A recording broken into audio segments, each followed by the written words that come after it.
Assalamualaikum warahmatullahi wabarakatuh. Perkenalkan, saya Lia Rahmiati dengan NIM C1F018040, Program Studi Ekonomi Islam, Fakultas Ekonomi dan Bisnis Universitas Jambi. Baiklah, kali ini saya ingin menjelaskan tentang kerangka dasar penyusunan dan penyajian laporan keuangan syariah.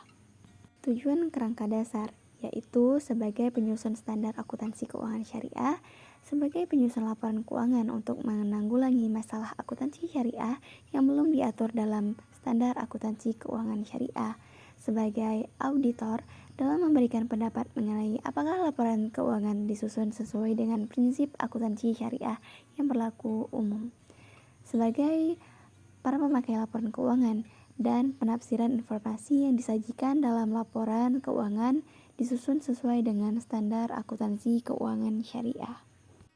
Selanjutnya, asas transaksi syariah. Yang pertama, persaudaraan, yang berarti bahwa transaksi syariah menjunjung tinggi nilai kebersamaan dalam memperoleh manfaat. Yang kedua, keadilan, yang berarti selalu menempatkan suatu hanya pada yang berhak dan sesuai dengan posisinya. Yang ketiga, kemaslahatan, yaitu segala bentuk kebaikan dan manfaat yang berdimensi duniawi dan ukhrawi, material, spiritual, dan individual dan kolektif. Yang keempat, keseimbangan.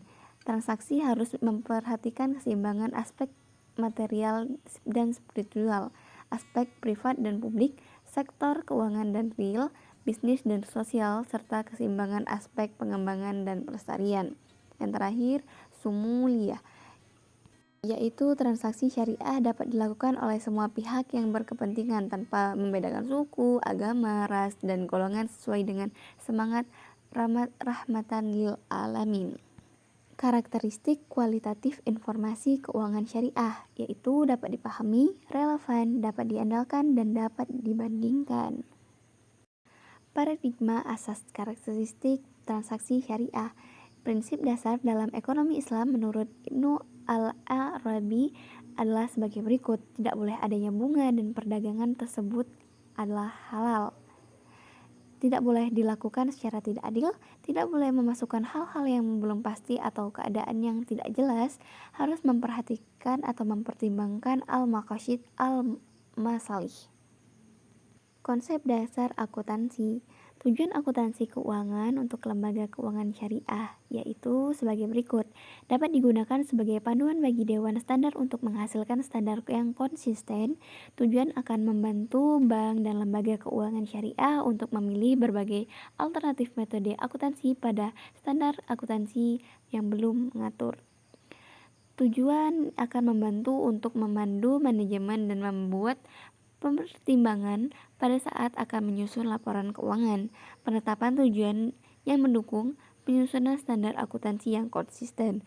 Tujuan jika diungkapkan dengan baik akan meningkatkan kepercayaan pengguna serta meningkatkan pemahaman informasi akuntansi sehingga akhirnya akan meningkatkan kepercayaan atas lembaga keuangan syariah. Bentuk laporan keuangan ada laporan perubahan posisi keuangan, laporan laba rugi, laporan perubahan ekuitas atau laporan perubahan saldo laba, laporan arus kas, laporan perubahan investasi dan dibatasi dengan ekuivalennya, laporan sumber dan penggunaan dana zakat serta dana sumbangan, laporan sumber dan penggunaan dana qard hasan. Nah, itulah tadi pemaparan saya tentang kerangka dasar penyusunan dan penyajian laporan keuangan syariah. Terima kasih. Wassalamualaikum warahmatullahi wabarakatuh.